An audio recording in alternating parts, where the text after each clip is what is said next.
ni vizuri sana kuvote kwa sababu unapea watu kazi, lakini ni vizuri zaidi kusupervise wafanyikazi wako. Watu wenye umevotia hao ni wafanyikazi wako.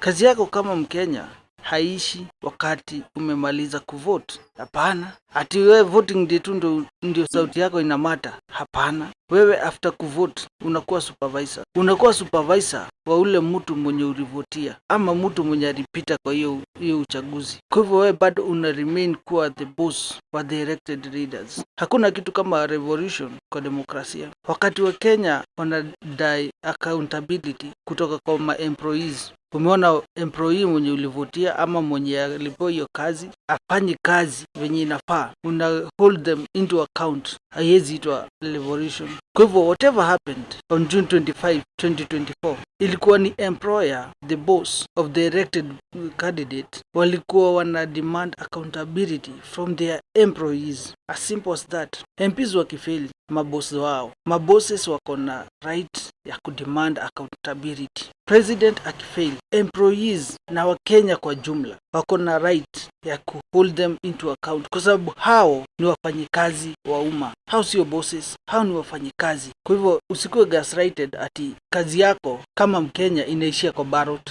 ati inaanza na inaishia kwa ballot. Hapana, after umevote unakuwa supervisor. Unakuwa supervisor wa employees wako, na hao employees ni watu ambao wamechaguliwa. Tunasonga kama Wakenya pamoja.